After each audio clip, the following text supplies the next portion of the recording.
Dear learners, आज हम लोग फायर एंड आइस में जो लिटरेरी डिवाइस यूज हुए हैं उसको हम पढ़ेंगे।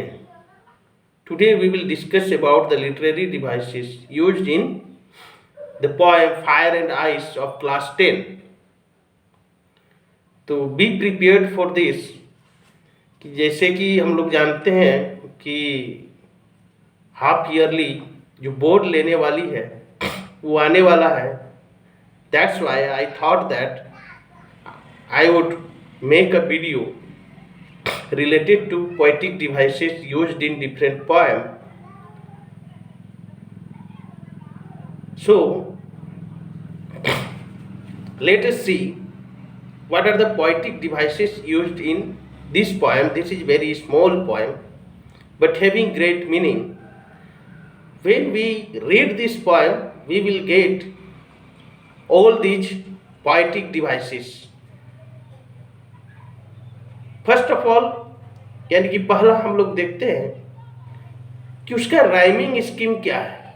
Let us see what is the rhyming scheme of this poem. तो जब हम लोग पढ़ते हैं तो लास्ट वर्ड सेंटेंस का उसको देखते हैं, उससे पता चलता है राइमिंग स्कीम। तो इस पोएम का राइमिंग स्कीम जो है वह है ABC BCB, क्योंकि ये दो ही स्टेंजा का पोएम है। उसके बाद सेकेंड पोएटिक डिवाइस जो यूज हुआ है that is assonance. Then what is assonance? Assonance क्या होता है? असोनेंस जब दो से अधिक वर्ड में सेम वॉवेल का प्रयोग हो देन उसको हम लोग असोनेंस कहते हैं। When in more than 2 words same vowels are used, same vowel is used, then that is known as assonance. तीसरा जो यूज हुआ है उसमें हम लोग देखते हैं, लेकिन तीसरा देखने से पहले assonance का एग्जाम्पल देख लीजिए। assonance का एग्जाम्पल जब आप पोएम पढ़ोगे तो उसमें लाइन है, देखिए एक लाइन है जिसमें ओ का उच्चारण हुआ है, यानी कि ओ का यूज बार बार हुआ है। I hold with those who favor fire। तो इन लाइन में देखिए आपको होल्ड में ओ मिलेगा, दोज में ओ, हु में ओ, फेवर में ओ। तो इस तरह से यहाँ देखिए ओ का रिपीटेशन हुआ है, इसलिए ये क्या है? असोनेंस है। अब एलिट्रेशन। एलिट्रेशन क्या होता है?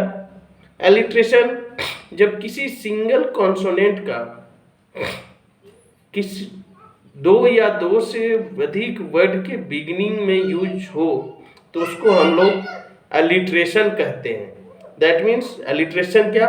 Repetition of single consonant in more than 2 words is known as alliteration. यहाँ एलिट्रेशन का यूज कहाँ हुआ है?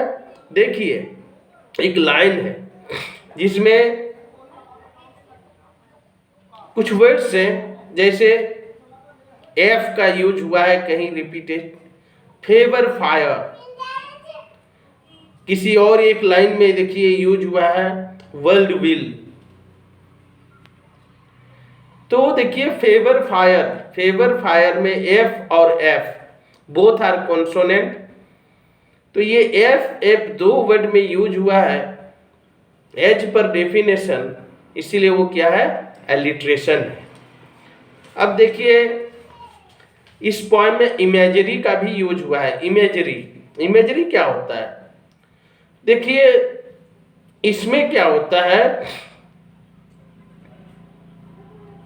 इसमें लगता है कि इमेजिन होता है, इसमें कल्पना किया गया है ना। जहां भी ऐसे कुछ लाइन्स मिलेंगे उसमें ऐसे लगे कि इसमें कल्पना किया गया, इमेजिन किया गया है।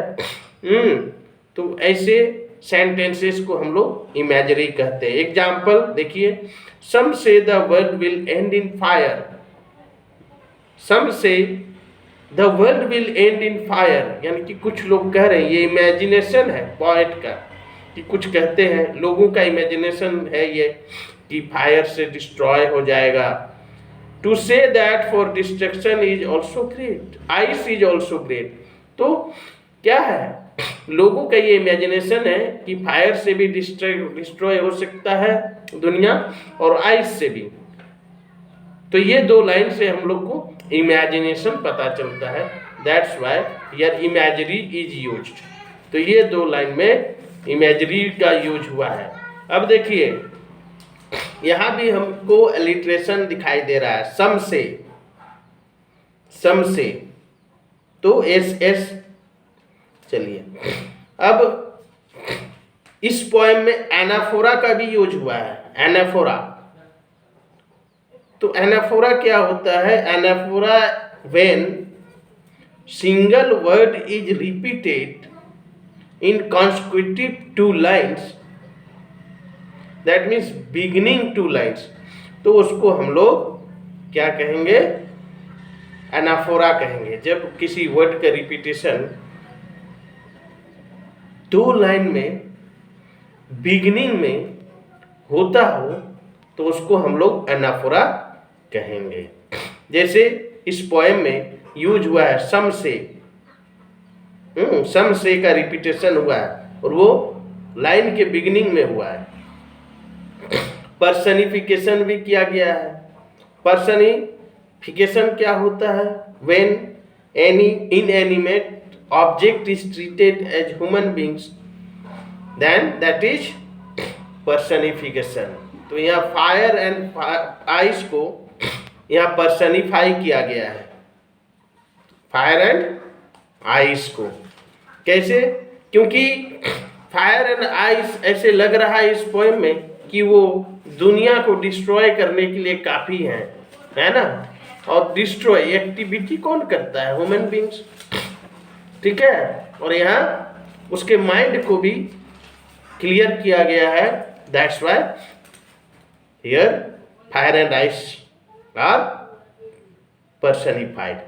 अब देखिए एंजाममेंट, इस पोएम में एंजाममेंट का यूज किया गया है। एंजाममेंट होता क्या है? एंजाममेंट जनरली क्या होता है? जब कोई भी थॉट एक लाइन से अधिक में दूसरे लाइन तक चला जाता है और पहले लाइन में कोमा, फुल स्टॉप कुछ भी ना हो,